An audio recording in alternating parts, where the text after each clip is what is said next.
Hello friends, आज की हमारी वीडियो उन सभी व्यक्तियों के लिए है जो मतलब पेरेंट्स बनने वाले हैं या फिर जो मतलब अभी सोच रहे हैं पेरेंट्स बनने की। हम अपने बच्चों की अपने क्या फ्यूचर लाइफ सिक्योर करी हुई है या फिर आप अपने बच्चों की फ्यूचर लाइफ सिक्योर करना चाहेंगे तो इस वीडियो को प्लीज मिस मत कीजिएगा, जरूर देखिएगा।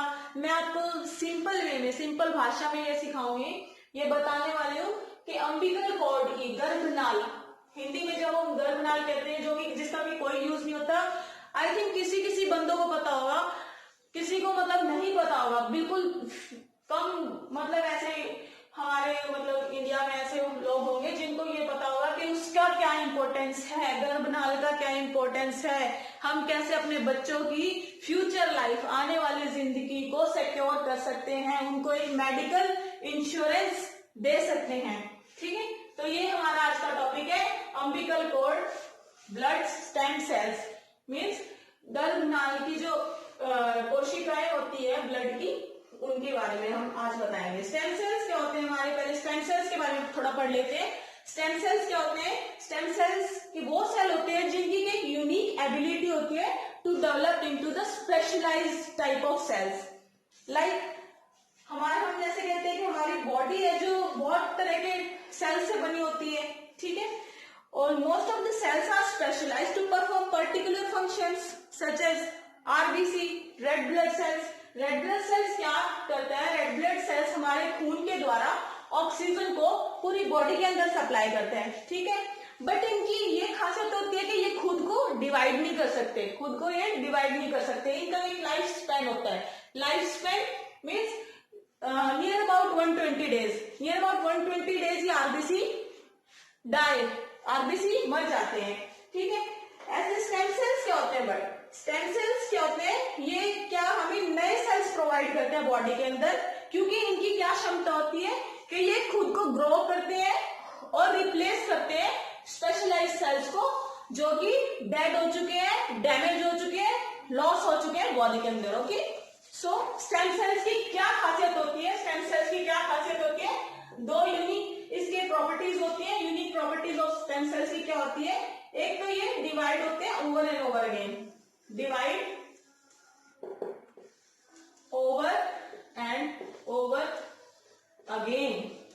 एक तो ये डिवाइड होते जाते हैं और दूसरी क्या प्रॉपर्टी होती है? जैसे ही ये डिवाइड होते हैं ये चेंज हो जाते हैं other type of cell to perform that specialised function. Okay, जैसे ये डिवाइड होते हैं, as they divide, they can change into other types of cells that make up the body. Okay, note down कीजिए sir please, समझिए से मैंने क्या कहा है कि स्टेम सेल्स क्या होते हैं? हमारा एक पर्टिकुलर टाइप्स ऑफ सेल्स होते हैं कि वो फर्दर डिवाइड होते जाते हैं और क्या एक पर्टिकुलर फंक्शंस को परफॉर्म करते हैं बॉडी के अंदर। ये स्टेम सेल्स हमारे तीन टाइप के होते हैं। एम्ब्रियोनिक स्टेम सेल्स, जो कि जब बेबी पैदा होता है, बेबी कंसीव होता है, सॉरी, उसके एम्ब्रियोनिक के अंदर ये मिलती है हमें। दूसरा है अडल्ट स्टेम सेल्स, तीसरा है induced pluripotent stem cells. Okay, embryonic stem sales क्या होता है हमारा? Embryonic stem sales, embryonic stem sales क्या प्रोवाइड करते हैं? न्यू स्टेम सेल्स जो कि हमारे एम्ब्रॉय के अंदर होते हैं, जो कि ग्रो करते हैं और डेवलप करते हैं बेबी के अंदर, ठीक है। एम्ब्रियोनिक स्टेम सेल्स क्या होते हैं?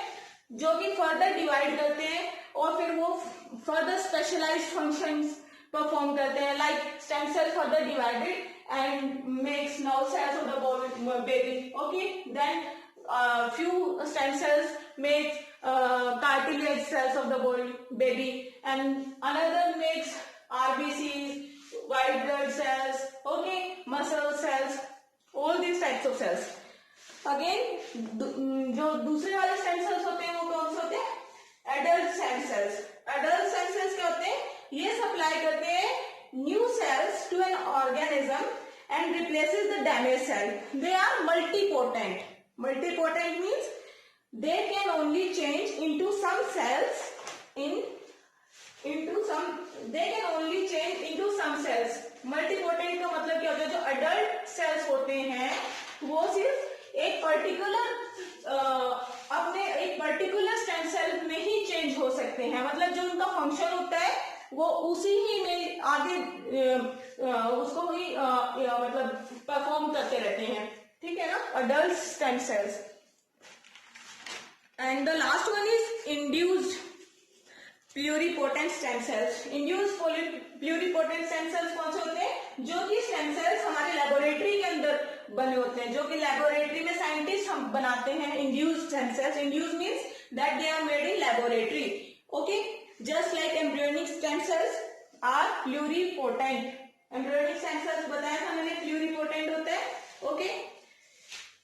नेक्स्ट वन इज, हम चलते हैं, हमारा मेन टॉपिक है umbilical cord, umbilical cord blood stem sales.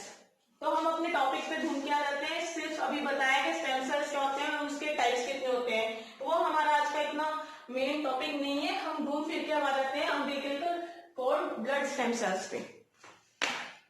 जैसे कि मैंने आपको बताया कि umbilical cord blood stem cells हमारा बहुत ही इंपॉर्टेंट रोल प्ले करते हैं हमारे बेबीज की जो आने वाली फ्यूचर लाइफ है उनको सिक्योर करने में, उनको एक मेडिकल इंश्योरेंस देने में। Medical insurance in the sense उनको कि आगे कोई भी मतलब डिजीज होती है जो कि हमारे अम्बिलिकल कोर्ड के अंदर जो स्टेम सेल्स होते हैं उनसे क्योर हो सकती है। ये आपको आई थिंक पता नहीं होगा, जो हमारे बेबीज की बर्थ के टाइम जो गर्भनाल होती है, जो हम उसको एज ए बायोलॉजिकल डिस्कार्ड कर देते हैं, वो उसकी कोई जरूरत नहीं होती, बरी कर देते हैं, कहीं दफना देते हैं, तो उसका क्या होता है, यूज होता है हमारे आज के हमारे साइंटिस्ट उसको यूज कर रहे हैं, उस पर और भी हमारी रिसर्च चल रही है, फिलहाल वो यूज होने लगी है, क्या उसको हम स्टोर करने लगे हैं।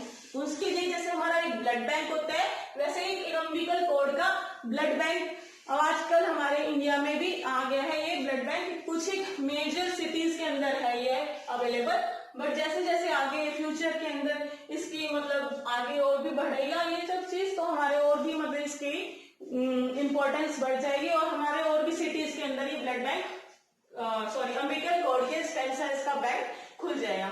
अम्बिलिकल कोर्ड वैसे होता क्या है, इसका हम कैसे क्या यूज करते हैं, कैसे कलेक्ट करते हैं।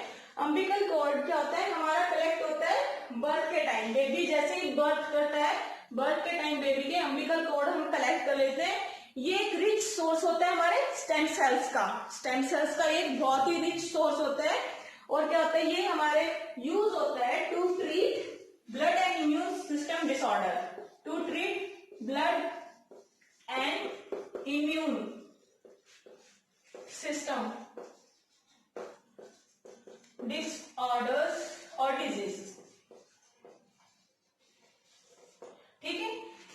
ये क्या होता है, हमारे अम्बिलिकल कोर्ड के हमारा जो यूज होता है वो क्या होता है, ब्लड के डिसऑर्डर या डिजीज या इम्यून सिस्टम के कोई भी डिसऑर्डर या डिजीज होता है, तो अम्बिलिकल कोर्ड के अगर हम अम्बिलिकल कोर्ड को हमने सेव किया हुआ है अम्बिलिकल कोर्ड के बैंक में, तो हम उस डिजीज को हमारे बेबीज के अगर इस टाइप की कोई भी डिजीज है इन फ्यूचर, तो हम उसको इसके थ्रू क्योर कर सकते हैं। अगर हमने अपनी बेबी की गर्भनाल को सेव किया हुआ है, स्टोर किया हुआ है, ठीक है, तो इस टाइप की ब्लड जो है हमारा जो ब्लड डिसऑर्डर है वो किस टाइप के होते हैं, एनीमिया हो जाए अगर हमारे बेबी को, ब्लड क्लॉटिंग की शिकायत हो जाए अगर बेबी को, ब्लड कैंसर की शिकायत हो जाए, ल्यूकेमिया और लिम्फोमा की शिकायत हो जाए, इम्यून सिस्टम में लाइक डायबिटीज और आर्थराइटिस की शिकायत हो जाए, तो इस टाइप के हमारे डिसऑर्डर्स को अभी हमारा ये रिसेंट चला हुआ है यहाँ पे इंडिया के अंदर भी, कि हम अम्बिलिकल कोर्ड के थ्रू उसको ठीक कर रहे हैं, अम्बिलिकल कोर्ड के थ्रू उसको ठीक कर रहे हैं।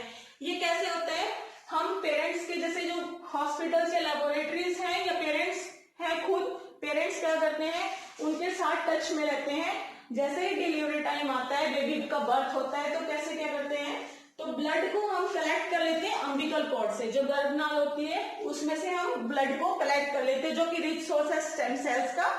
और क्या होता है उसके बाद क्या होता है, इस टाइप के जो तरीके से ना किसी को प्रॉब्लम नहीं होगी अगर हम उसको उसमें से अम्बिलिकल कोर्ड से ब्लड निकालेंगे, तो क्या प्रॉब्लम होगी कि ना बेबी को प्रॉब्लम होगी ना ही किस मदर को, क्योंकि इसमें उनको कुछ भी दिक्कत होने वाली तो है नहीं। और ये ऐसे मतलब आखिरी में अम्बिकल कॉर्ड जो होती है हमारी, जो गर्भनाल होती है, वो डिस्चार्ज ही करते हैं, डिस्कार्ड ही करते हैं या फिर बरी कर देते हैं, ठीक है। और उसके बाद क्या होता है, हम उसमें से ब्लड निकाल लेते हैं। फिर क्या होता है, ये जो होते हैं हमारे ये जो होते हैं हमारे स्टेम सेल्स, ये क्या होते हैं, ब्लड स्टेम सेल्स होते हैं। ये कौन से टाइप के ब्लड स्टेम सेल्स होते हैं, ब्लड स्टेम सेल्स होते हैं, जो कि स्टेम सेल्स, ऐसे स्टेम सेल्स हमारे बोन मैरो में भी पाए जाते हैं, जो कि अम्बिकल कॉर्ड के अंदर स्टेम सेल्स होते हैं, जो कि क्यों यूज होते हैं, हमारे रेड ब्लड सेल्स को जनरेट करने के लिए, ठीक है, रेड ब्लड सेल्स को जनरेट करने के लिए, या फिर इम्यून सिस्टम के जो डिसऑर्डर या डिजीज होती है उसको क्योर करने के लिए। हम ये भी कह सकते हैं कि जो इसमें जो हमारे स्टेम सेल्स पाए जाते हैं वो ब्लड या इम्यून सिस्टम के डिजीजेस को क्योर करते हैं, ठीक है। एंड नेक्स्ट क्या होता है हमारा, at last I am going to tell you that in India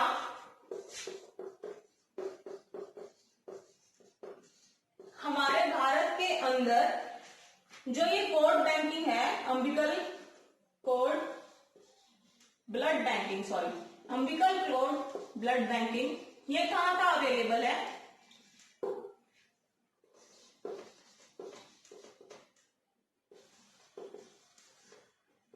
ये कहाँ का अवेलेबल है हमारे इंडिया में। फर्स्ट है कॉर्ड लाइफ इंडिया, ये कहाँ है, कोलकाता में। सेकंड है हमारी क्रायो वीवा, ये है हमारी गुरुग्राम में। थर्ड है हमारी बायोसेल और बेबी सेल, ठीक है, ये कहाँ है हमारी, मुंबई में। And fourth one is cord case path lab, cord case path lab, ये किसमें है, हमारे हैदराबाद में। ये हमारी मेजर्स या फिर हम कह सकते हैं हमारी मतलब जो मेन ब्रांचेज है अम्बिकल कॉर्ड ब्लड बैंकिंग की हमारे इंडिया के अंदर, यहाँ अवेलेबल है। कॉर्ड लाइफ इंडिया में, क्रायोविवा में, बायोसेल्स, बेबी सेल्स और cord case path lab, Kolkata, Gurugram, Mumbai and Hyderabad. हमारे नियर फ्यूचर के अंदर आई थिंक इसकी जो डेंसिटी होगी सिटीज में वो बढ़ जाएगी, बट अभी किसी को इतना इसके बारे में पता नहीं है, इसलिए मैं सोचा कि इस वीडियो के ऊपर फोकस किया जाए, आप सबको बताया जाए कि इसकी क्या इंपॉर्टेंस है, अम्बिकल कॉर्ड की क्या इंपॉर्टेंस है। सो प्लीज गाइस, इसके बारे में आप जरूर देखिएगा, नेट पे भी सर्च कीजिएगा, इसके बहुत ही इंपॉर्टेंट टॉपिक है और इसका बहुत ही कम लोगों को आज की जनरेशन में अभी तक आई थिंक बहुत ही कम लोगों को इसके बारे में पता है। आप प्लीज अपने बेबीज के फ्यूचर को सिक्योर कीजिएगा, ओके। और इसकी एट लास्ट हम क्या बताएंगे, इसकी कॉस्ट कितनी पड़ जाएगी हमारे इंडिया के अंदर, इसकी कॉस्ट पड़ेगी स्टोर करने की पड़ेगी इसकी 16,990 रुपीज, और अप्रोक्सीमेट हम कह सकते हैं 17,000 अप्रोक्सीमेट। और पर एनम की इसकी कॉस्ट पड़ेगी, पर एनम स्टोर करने की इसकी कॉस्ट पड़ेगी, एनुअल स्टोरेज कॉस्ट है इसकी 4,000 rupees, okay, annual storage cost. At last मैं आपको अपनी एक वीडियो टिप्स अभी इसके बाद में अभी शुरू करने वाली हूँ, जिसमें आपको बिल्कुल आसानी से उसको देखने से पता लग जाएगा कि कैसे कि अम्बिकल कॉर्ड को हम निकालेंगे, उसमें से ब्लड कैसे निकालेंगे, उसमें से जो स्टेम सेल्स है उसको कैसे हम स्टोर करेंगे, कैसे साइंटिस्ट उस पर रिसर्च करते हैं, कैसे हमारा इम्यून सिस्टम या ब्लड के कोई डिसऑर्डर हो जाते हैं हमारे बेबीज को इन द नियर फ्यूचर, हम उसको कैसे ठीक करते हैं, ठीक है। और उसी के अंदर मैं आपको ये भी दिखाऊंगी कि कैसे हमारे आज के जो जनरेशन है, कुछ एक यंग जनरेशन है जो इस बारे में कदम उठा रहे हैं कि अम्बिकल कॉर्ड को सेव कर रहे हैं अपने बेबीज के नियर फ्यूचर के लिए, ठीक है। सो गाइस, अगर आपको ये वीडियो पसंद आई होगी please like, share and comment. Till then take care.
biggest advantage is that it's a once in a lifetime opportunity. You're never ever going to get so many primitive stem cells of such good quality, which are not contaminated, and at such large numbers. See, now what has happened is more than 80 diseases have been treated, and in the years to come, it's only going to increase. The numbers are only going to go up. It's painless. The mother will not even come to know that that cord blood is being collected. The blood neither belongs to the mother or to the baby, so it's not like we're taking away their blood and then storing it. So there are no losers here. There are only winners in this stem cell cord banking. Along with that, I feel that it's some kind of security which you're offering to your child. It's like buying medical insurance, always hoping and praying that we never use it, but when we need it, it's always there for us. A lot of you can use it for the child itself, because the HLA matching is absolutely it's its own blood, so you can always use it for your child. The siblings may also have an HLA match, so you can use it for the siblings that subsequently follow. So I feel that it's only benefiting us. So we should go with stem cell banking, because there are more advantages that we can think of rather than any disadvantages.